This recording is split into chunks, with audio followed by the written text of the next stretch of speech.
Hello, Algebra 2 students. As you can see, our schedule for this week is as follows. There's been a couple changes, as I indicated via email at the end of last week. So first period, we're going to have our team's office hours today. Now that's an office hours, not a conference, which I guess you could now say isn't quote unquote as important or as much of a requirement where you're coming in and you're asking me general questions, but more in this particular case, it's more of a kind of an office hours setting where you're going to bring in your questions and you come as you feel you need to. I'd like to still have attendance with more than maybe a couple kids if I can, but that's up to you guys. This is obviously the video lesson. The collaboration space Q&A is still available. Um, Mondays and Wednesdays, though, there will be a survey now, as well as multiple choice set of questions that I pull in a kind of similar manner from what the textbook reflects. And then the notes. The notes could actually come in the form of not just the video lesson, but I could make an addition via audio. Tuesdays and Thursdays will be problem sets, and then Fridays still the self-directed learning day where I'm not doing a whole lot, but you, as a self-directed learning, of course, could make a Flipgrid video. It is technically from the prior days of work. If you remember from the beginning of all of this, of course, making a Flipgrid once per week. And then, of course, also making your Microsoft Lens daily upload, which includes several days worth just uploaded to OneNote. Please check your video lessons / activity page for the updates on all of those specific requirements. Um, and then as far as any tests or quizzes, we'll probably do for our very first quiz online. It hasn't been posted yet, but we'll likely have that at the end of the week. End of the week meaning Wednesday, because again, we only really have 4 formal days, quote unquote, that I'm teaching and you're learning along with me, as opposed to a Friday self-directed learning day. Okay, so let's jump into the notes for today. Section 5.4. Today we're talking about complex numbers, pure imaginary numbers. A square root of a number n is a number whose square is n. For non-negative real numbers a and b, the square root of a, b is equal to the square root of a times the square root of b. And the square root of a over b is equal to the square root of a over the square root of b. B can't equal 0 in that instance. First little bullet is the imaginary unit I is defined to have the property that I squared equals -1. Now there's an important kind of corollary to this, which looks like the following. If you were to take the square root of both sides of this equation, so the square root of I squared equals the square root of -1, you get a very important kind of side equation or sub-equation, which looks something like this. I is equal to the square root of -1. So this equation, along with that equation, we're going to use quite a bit in this section. I do want to speak about briefly, though, the square root of -1. Interestingly, we're representing something that technically we learned in the past is impossible, or at least not probable, in the real number system. And I say probable. As it turns out, we do need a device to help us understand how and when to use something where you have a square root of a negative number. So I is the quote unquote imaginary unit that represents this, very clear non-real solution set. That's why we call it imaginary.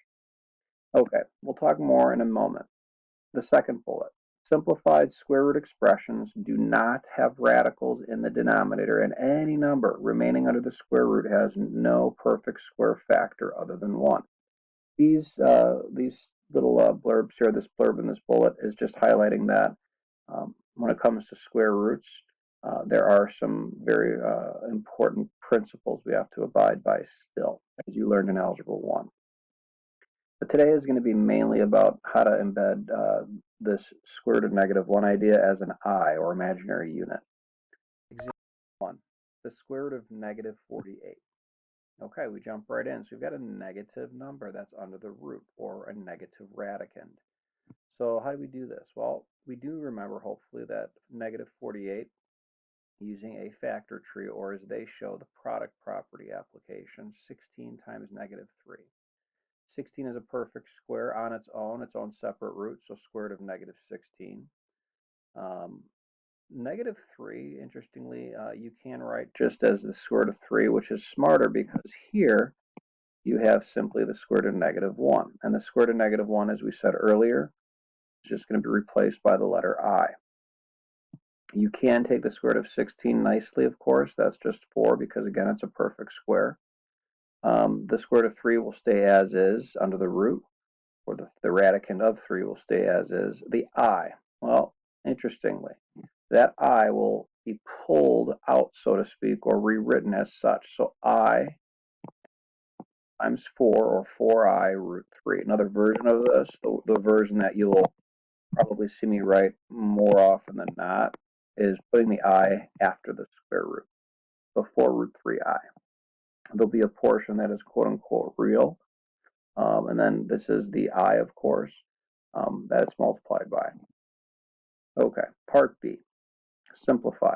The square root of negative 63. Okay, just like we did in part A, in a sense, this quantity of 63 with the negative pulled out, so negative 1, they did that at the beginning here for you, times 7 times 9. 9 is a perfect square, 7 is not, and of course, again, negative I, negative 1, that radicand, of course, leads to that when you square root it. The square root of 7 we can't do much with at all. The square root of 9 we can. That's just simply 3. So 3I square root 7. The I, again, to show you another version, which I would argue is more preferred, the I can be pulled out as such and rewritten at the end of the root there. Make sure it's outside of the root as well. Example 2. Simplify negative 3I times 4I. So this is a matter of simple multiplication. You can easily multiply negative 3 times 4 first, which is negative 12. I times I, which is I squared. That's just a matter of, what we remember from Algebra 1, particularly with the property of exponents. We add the exponents. So negative 12I squared. We'll look up top. Remember the first bullet, we said that I squared is equal to negative 1. That's exactly what they're going to represent here for you in this next step. So I squared is negative 1, therefore negative 12 times negative I is 12. Now, I want to show you, I'm going to get my calculator loaded up here. I want to show you what this can actually look like on the calculator. Now, it turns out you cannot take the square root of a negative number on your calculator. That's hopefully obvious enough. Again, you can't get a real number out of something like this. However, there is officially an I button on your calculator. Let me show you guys what that looks like on the graphing calculator. Okay, so I'll show you here. So I could type second, and then if you look at the decimal point, second decimal point is in fact the I button.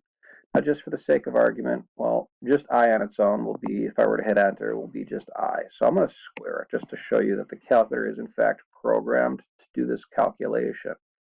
It ends up being negative 1. Good. Well, the problem, if you recall, that we were assessing was negative 3I times 4I. So again, what can we do with this? Well, we can check our answer, so to speak, as such. So again, second decimal point, the calculator does it for you. The calculator understands or essentially recognizes that I is the square root of negative 1, or I squared is negative 1. So the answer is confirmed to be 12. Part B, simplify. The square root of negative 3 times the square root of negative 15. So first you need to think, well, because this particular sign highlights that we've got the square root of negative 1, which again is I, as is this, then each respective radicand can be rewritten, and in turn the root in its entirety can be rewritten, where it's I root 3 for the first, I root 15 for the second. If we multiply I times I, that's I squared, and then root 3 times root 15, which is 45. I'll go one step further and just say 3 times 5 is 15, which is nice because we can jump to the idea that we've discussed in the past. Double check my, use this, I'll use that. There we go. Smaller. Okay. So yeah, so we can actually see that these can be paired up, as we've seen in the past, with the product property and the factor tree method kind of combined here, which lends itself nicely to, well, instead of multiplying 3 times 3 to get 9 or 9 times 5, then we actually could take the square root of that without too much hesitation. So that, of course, is 3. So we got 3. The negative 3 actually stems from the idea that that's, remember what I squared is equivalent to. I squared is equal to negative 1. We had negative 1 times 3, and then we were left then with the 5 under the root. So negative 3 root 5. Now this is something that your calculator will not give you. Similar to part A and B, I didn't actually use the calculator at all to prove anything to you or verify. But it's interesting how if you were to do something like part A, that it can be checked. Okay. I'll talk more about how the calculator can play into things in a little bit. Let's jump into example 3. Solve x squared plus 5 equals 0. So now, for the first time, we're seeing a little bit more context on a problem, particularly where it's a quadratic that, looking at it, you think, well, I can solve this. I can solve this by subtracting 5, which is what they do. I can then take the square root of both sides, which is actually also what you're going to want to do. Turns out, though, again, well, you're looking at it thinking, gosh, the square root of negative 5 is not a real number, right? Type it in your calculator, it's going to say, which I haven't done yet. Why don't we see this again? And I know we've done this in the past, but look, of course, the calculator is going to say that it's an error or a non-real answer as an error. So that's not something, of course, that is legitimate. But now that we have this understanding of the imaginary unit, we can take the square root of negative 5 and we can write it as such. So negative 1 square rooted times the square root of 5. So we do that, of course, the first part of that ends up being just I, as we now know, and that times root 5. As the answer highlights, you can see we've got the square root of 5I, put the I at the end, and they even put the plus or minus there. The plus or minus is crucial in the context of solving a quadratic. Anytime you square root both sides of an equation, you'll end up with plus or minus.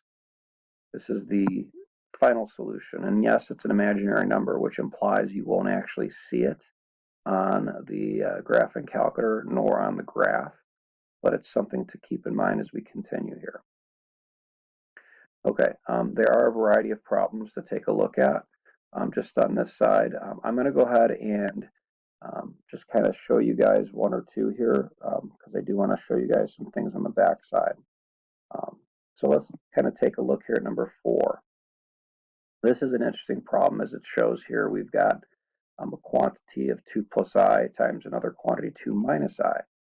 I'm going to actually do FOIL here. So first, outside, inside, last. In foiling, look what unfolds. We get 2 times 2, 4. 2 times negative I, so negative 2I. 2 times positive I, so positive 2I. And then last, negative I times I, which is negative I squared. This is actually a very neat pattern that we'll see more and more of, where the outside and inside terms cancel. Okay, these two are called conjugates of each other, just to kind of forecast some of the things we'll see later. I squared, again, is negative 1. So what we're left with is 4. And we have minus a negative 1, or 4 plus 1, which of course is 5. This can also be checked on your calculator. But this will be our kind of part 1 of section 5.4. I will create another video that wraps this particular section up and have it uploaded later today.